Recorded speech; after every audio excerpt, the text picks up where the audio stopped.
Mayor Navarro is include in watch list, sa drug watch list ni PRRD.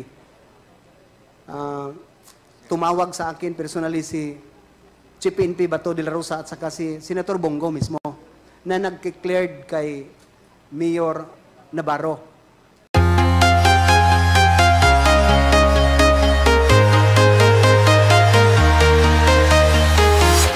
The next to interpolate is Congresswoman Migs Nograles. You're recognized. Thank you, Mr. Chair. Mayong udto, Colonel. Ngayon to, ma'am, Your Honors. Sa inyong affidavit, nakasulat dito, Mr. Chair, na sa paragraph 30, I confirm that there was a quota and reward system. So may quota and reward system.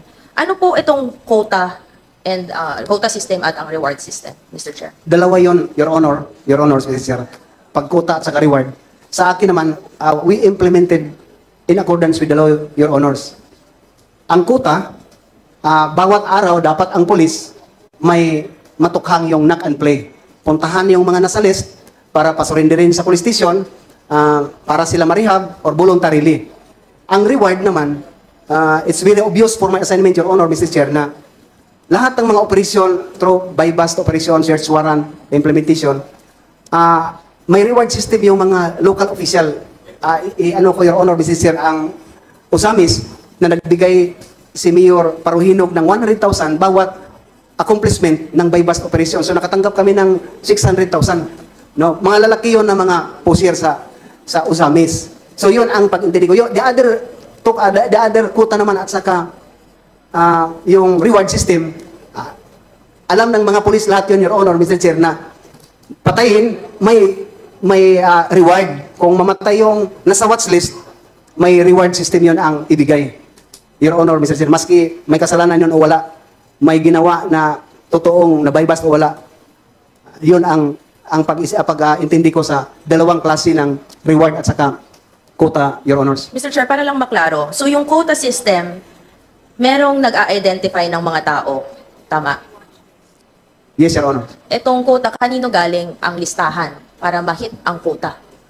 From the DI at sa PDEA, mag-consolidate yun sila, Your Honors, Mr. Chair, yung mga Intel community. So, bago nila ibigay kay PRRD sa list. So, may nag-o-order, nagbibigay ng listahan dito sa inyo at ibibigay po, Mr. Chair, na ito ang mga listahan, kailangan yung i-hit ang quota kada adlaw, kada araw. Paano pag hindi ma-hit ang quota, Mr. Chair? For information, Your Honors, kung saan ako masahin, hindi ako nag-rely ng order ng tukang. Wala ko kasi inisip ko yung palagi, Your Honor, Mr. Chair, na they are all victim. Why sila ang tutupagin ko when in fact, declared naman ang pronouncement ng presidente natin na sa Albuera, yung mga Espinosa ang drug lord. So bakit magpunta pa ako sa mga user at sa kasapuser na nakita ko din, Your Honor, Mr. Chair, na they are all victims lang. Kung makuha yung mga drug lord at saka sana protector, stop na ang illegal drugs. Kaya sa area ko, maski ang Bacolod, Your Honor, Mr. Chair, nakahuli tayo ng 80 to 90 na mga pusher, walang patay. Mr. Chair, kanina sinasabi niya 2 beses na tokhang. Ano po ba ang tokhang para maintindihan natin? Kasi parang standard po ang sa inyo, kami po, hindi namin alam ano po ba ang tokhang. Sorry, Your Honor. Can you shorten your reply to the query of the members, Colonel Espinido? Yes, please proceed. Mr. Chair. Tokhang, that means knock and play.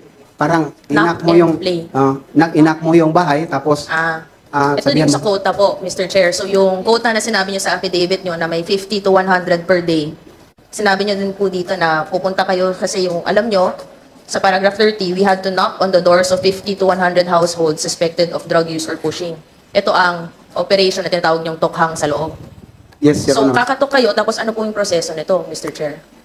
Your Honors, sabihan sila na nasa list kayo, so magpunta kayo sa police station para ma-clear yung pangalan mo, instructionan ka na going to rehabilitate.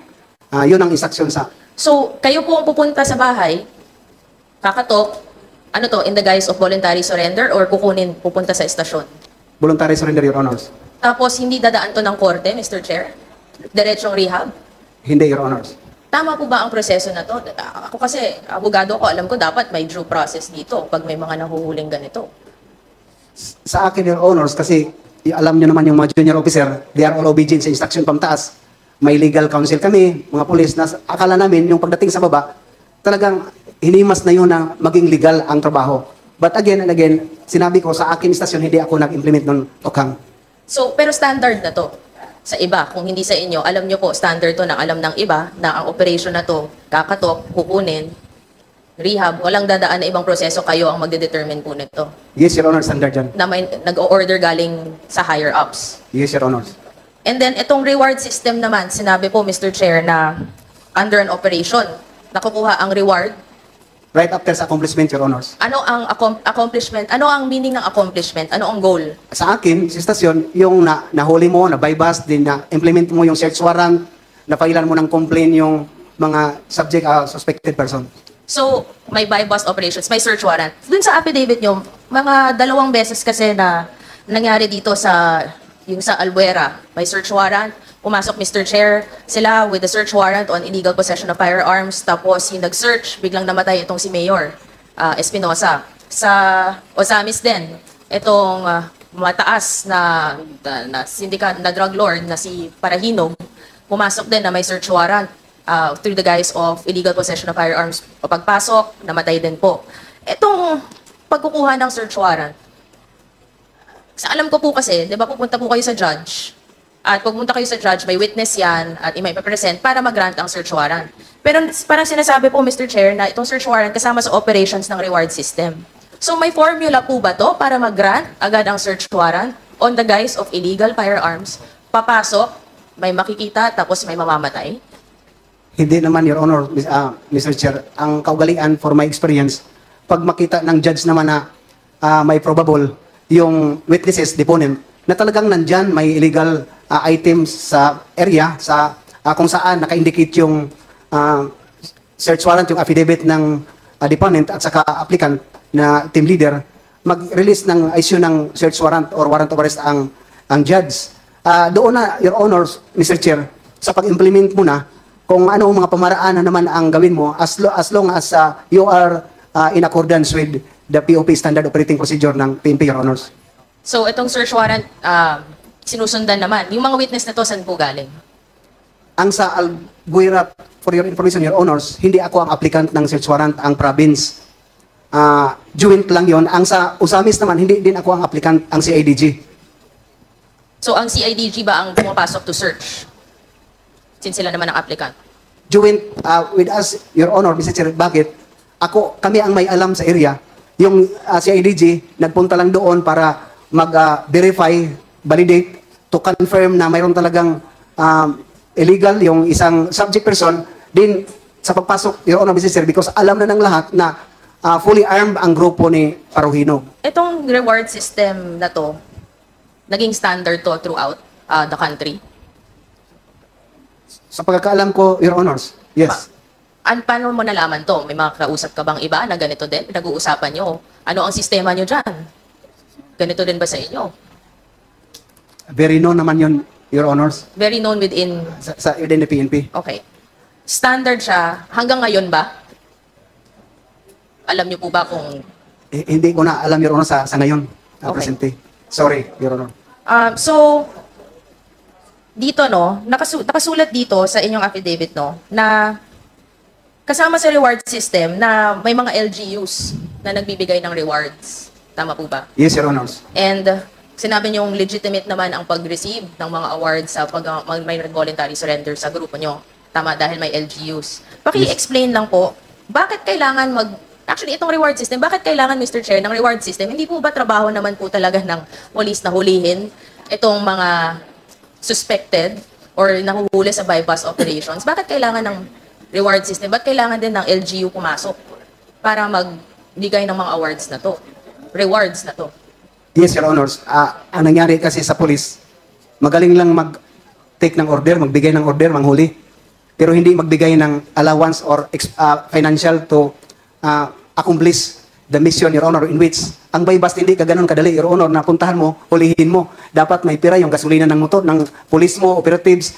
Kinausap ko yung mga executive, Your Honor, kung saan ako ma-assign, na ganun ang mga mangyari sa atin, Your Honor. So, voluntarily na magsabi sila, Your Honors, na sige, kami ang magbigay ng budget sa inyo para sa reward kung may mahuli.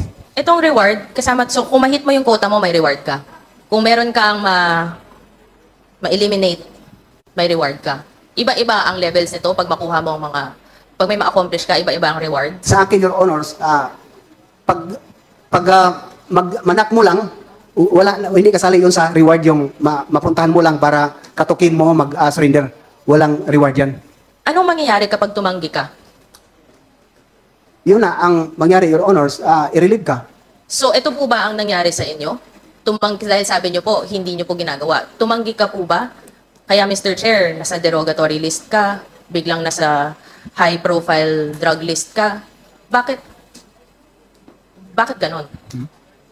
Siguro, Your Honors, isa yun na dahilan, pero ang sa akin pinakadahilan na na-disband ko yung grupo ni Espinosa at saka ni Parhinog. Etong si Espinosa, no? Dahil sinasabi niyo po, Mr. Chair, na si Espinosa po ang dahilan kung bakit hindi, di ba, nasa derogatory list or tina-target siya. Sa affidavit niyo, earlier, sinabi niyo na sinabi ni Senator Bato de la Rosa, no? Na ikaw ang inassign niya, tinawagan ka pa po niya para i-disband itong grupo ni Kerwin Espinosa. And then later on sa affidavit niyo naman, sinabi niyo naman na meron kayong mga binild up na kaso against Kerwin Espinosa that later on na dismiss. Yes, Your Honors. So, pwede pa i-explain na bakit sa una, ito ang orders na binigay sa inyo ng hepe nyo, no? Tapos biglang siya naman din po ang nag-dismiss. Anong nangyari sa gitna? Bakit biglang may protection na tong si Kerwin Espinosa? Yun ang pinagtaka ko una, Your Honors, na kumplito na, na-disband na, yung papa niya, star witness ko na, nakakustody niya sa akin, yung mga witnesses, if I am not mistaken, Your Honor, I remember, na mga 8, 10 na mga witnesses, na mga right hand talaga ni Kerwin, na nag-execute ng affidavit against sa mga protector.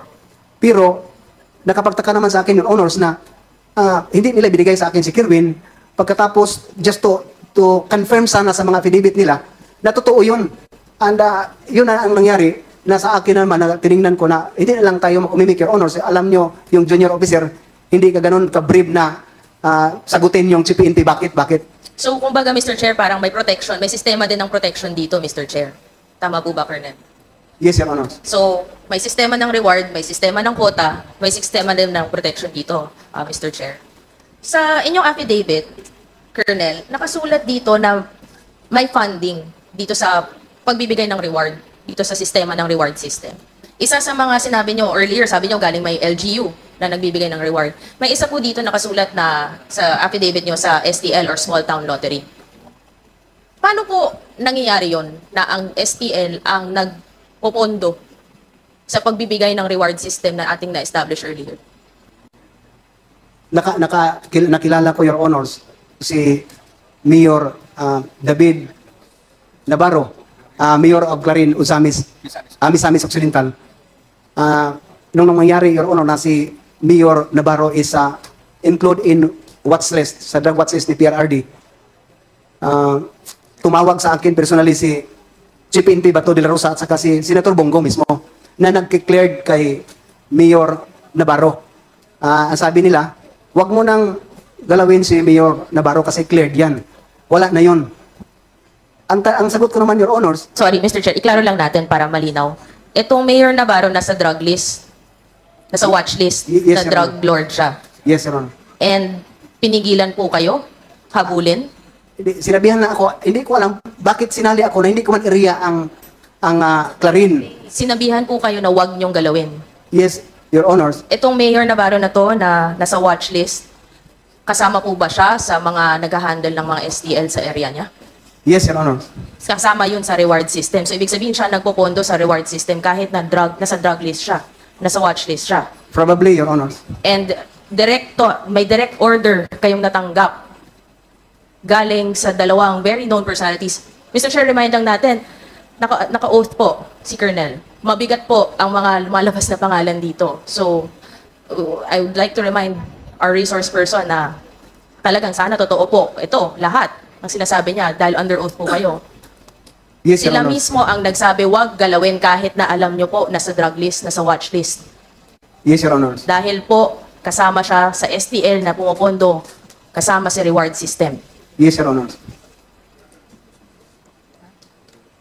Pakiulit lang po, sino ang nagsabi sa inyo na huwag galawin itong na pumupondo na drug lord sa STL, sa reward system? Sino pong nag-order sa inyo na huwag galawin po? Your Honor, Mr. Chair, can I answer that in a executive session, Your Honors? Sige. Meron din po dito sa affidavit nyo na may pumupunto doon kasama dito maliban sa LGU sa STL, ang POGO. Paano nyo po alam na pati ang POGO, funding po nito, ang source po nito, ay pumupunto rin sa reward system? Your Honor, Mr. Chair, nalaman ko na lang nung ininstruksyonan si Mayor Navarro na magpunta kay Espinido para, para masitol ang problema. So, si Mayor Navarro mismo nagsasabi sa akin na magpunta ka man, sir, sa Bacolod. Alam mo na, wala nang problema sa mga gastusin kasi lahat ng illegal gambling na natanggap, yun ang gagamitin para sa reward at saka sa illegal drugs na trabahoin ng police. But to tell you, Your Honors, only my police station, hindi lang, ako lang sa lahat ng police station siguro, iwan ko kung mayroon iba, na hindi tumanggap ng STL. Dito po tayo sa POGO. Kasi nakasulat din dito po sa affidavit nyo na ang pumapondo din sa reward system na to ay mga POGO, galing sa POGO. Yun ang narinig ko kay Mayor Navarro. Siya Your mismo Honors. ang nagsabi sa inyo, Mr. Chair, na hindi lang STL, pati ang POGO ang pumapondo dito. Yes, Your Sa paragraph 40, Mr. Chair, ng kanyang affidavit, nakasulat dito, after these POGOs were able to register with government, funding was funneled downward from the level of Bongo. Mabigat po ang akusasyon na to. Again, Your Honor, Mr. Chair, allow me to answer that in a executive session, Your Honors. If I may, with the indulgence of Congresswoman Nograles, Colonel Espinido, nailagay niyo yan, statement na yan, dito sa inyong affidavit. So, siguro hindi na kailangan ito sabihin sa under an executive session because you have clearly stated in your affidavit in item number 40 yung tanong ni Congresswoman Nograles. So, please refer and answer the query of Congresswoman Nograles. I submit, Your Honor, Mr. Chair. Please proceed, Congresswoman Nograles. So, you confirm po, Colonel, na itong POGO may basbas at may orders ng pagpopondo dito sa reward system na galing sa POGO sa pinangalanan nyo po dito sa paragraph 40 na tama po ba? Ito po ang ngayon na senador natin, Senador Bongo. That's the information I received from Mayor Navarro, Your Honors. From Mayor, okay. And meron din dito, nakasulat na intelligence funds din ang pumupondo sa reward system na sinabi niyo sa affidavit niyo. Paano niyo naman po alam na galing din po sa intelligence funds? Yun ang mostly na marinig natin, Your Honor, sa amin mga pulis na pagkukunan para sa mga fund ng mga reward system, Your Honors. Itong si Kerwin Espinosa, babalik ko lang. Sa tingin niyo po ba, Mr. Chair, na ito biglang kaya na protektahan, kasama din po ba siya? All this and corroborate your statements. Tama po ba, Mr. Yes, Chair? Your Honors. Meron din AIDG. Kasama po. Tama po. Yes, Your Honors. And itong mga LGUs and itong mga POGO entities na na-establish naman po natin ang panggaling dito ang pondo ng reward system, ang pumupondo sa reward system. Pwede mo bang mabigay sa amin ng mga listahan?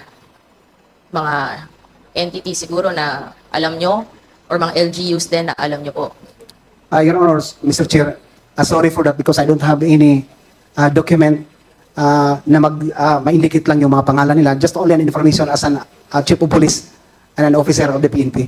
Siguro, Mr. Chair, itong mga bagay na to sa mga list ng bagmen, ang intelligence officers, ang mga POGO entities, ang mga list ng LGUs, of course, to protect later on sa executive session, baka pwede nating makuha ito. Just to protect the names na lalabas, we want to protect these people also and especially Great Colonel, na ilabas po natin within the executive session, Mr. Chair.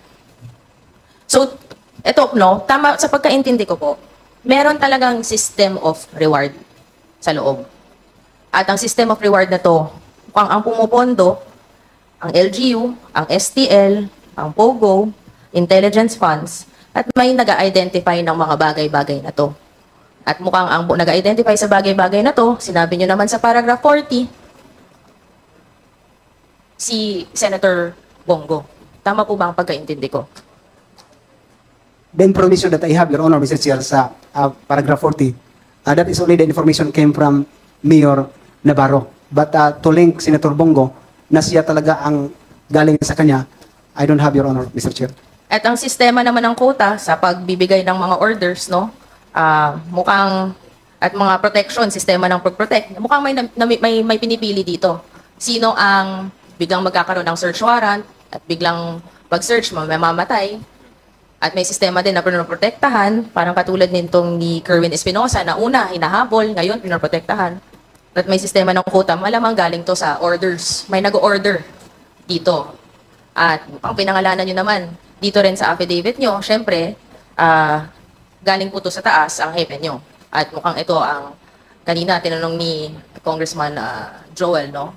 Na si Senator Bato. Your Honor, Mr. Chair, to qualify the category sa target, hindi ako makapagsabi, Your Honor, here in this Quad Committee na may pinili lang, no? Kung ano-ano, as long as yun lang ang nakikita ko at saka nalaman ko na ganun ang mga pangyayari sa loob ng Tokhang. Pero itong lahat, Mr. Chair, confirm lang natin, hindi naman to mangyayari kung walang utos sa mga mas mataas. Yes, Your Honor. At ito ang napangalanan naman natin. At nakasulat po dito sa affidavit nyo. Again, under oath po, Mr. Chair, mabigat po ang mga allegations at mabigat po ang mga personalities.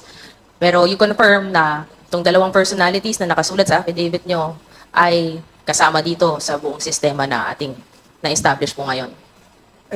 That is only I've heard na information from Mayor Navarro, Your Honors. Yun lang po, Mr. Chair. Maraming salamat.